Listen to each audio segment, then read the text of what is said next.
Hi, guys, good evening, and welcome back once again to the EdWord. I'm your host, Eddie, and in tonight's video, I will be discussing what I thought of the second and latest episode of the Hulu horror anthology series. There's a mouthful for you. Into the Dark. The title of this month's episode was called Flesh and Blood, and it premiered earlier today on Hulu. It's the first Friday of the month, after all. That means that it's time for a new episode of Into the Dark, and here's my episode review for it. Now, before I begin, of course, please be warned, this is a spoiler-filled review.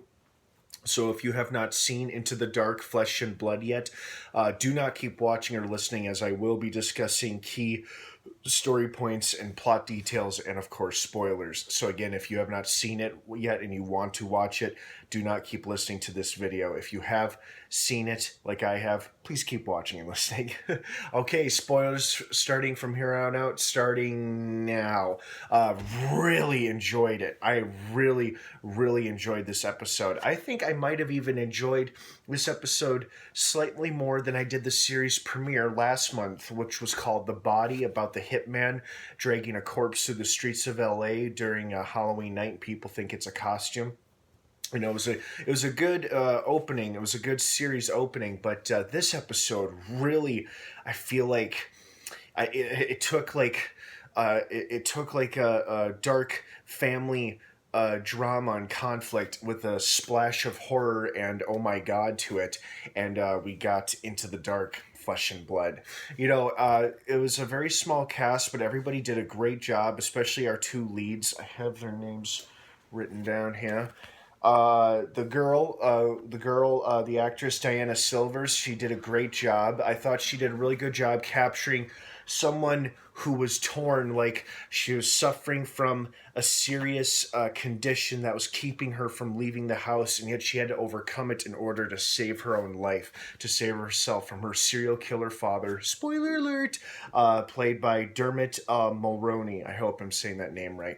He did a great job. He played this unhinged, unsettled, disturbed man who was trying to project all of his problems and his own faults and his actions onto everybody else. His daughter, his murdered wife, whom he murdered, his daughter's therapist, and everything.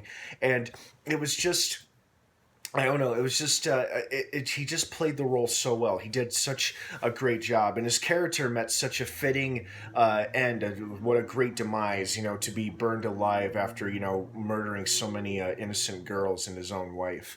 And I think the thing that I liked the most about this episode is that it was extremely familiar. It was reminiscent of the thriller film, the original 1987 film, The Stepfather, because it had sort of a similar premise about a parent being a murderer and the child suspecting it and investigating it, and then confronting their parent about it, because that's what happens in The Stepfather. That's what happened in this episode. And then it also had familial traces, and it doesn't surprise me considering this is a Blumhouse production. This episode reminded me a lot of the awesome hit horror thriller film from last year, which is still making waves, Get Out. Because it was like about somebody being trapped in a house in a life or death situation, you know, fighting tooth and nail to just get out, basically, which is what she ended up doing. You know, she was trapped in this house with her serial killer father, and you know, in Blumhouse fashion, there was no shortage of blood and blood splatter effects, impressive blood splatter effects too. I mean, I'm pretty sure it was all makeup when the father grabs the therapist and he slits her throat with the box cutter, and the blood just sprays all over and gets on him, and it gets on like the tarps for the house renovation.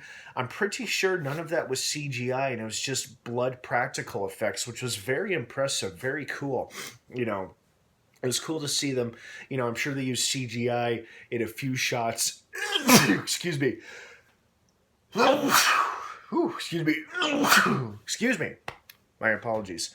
I'm sure they used a few CGI moments throughout the episode, but most of it I feel like was very practical effect driven, which I love. You know, I love it when shows and movies, you know, just stick to the practical effects to try to make it look as real as possible.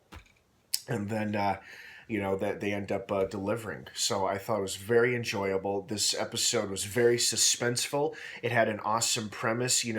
They took someone who is terrified, they took agoraphobic, someone who's terrified of the outside world, and they put her in a situation where then she becomes trapped, not only because she's agoraphobic, but she's trapped because her father is a serial killer and she suspects he's a serial killer. And in the very beginning, they raise a little doubt that all of this might be in her mind, it might be in her head, but as the episode goes along, it becomes ever clearer that this guy is definitely a murderer. We get the first clue with the missing girl's necklace that he gave to his own daughter as a birthday present, and then all the other girls' missing jewelry as well. And then as the girl points out towards the end of the episode how all those missing girls look like her dead mother, I'm like, I caught that detail too. I noticed that as well. So, great episode. Not necessarily themed to Thanksgiving, although Thanksgiving did play a pretty big role in it because it was like it was a 1 year anniversary of her mother's murder by her father's hands, and the last holiday they celebrated together as a family was Thanksgiving. And I believe the climax of this show ended on Black Friday, the day after Thanksgiving. So again, not necessarily Thanksgiving, although it did have the themes of family and then the family drama that can break out over the holidays.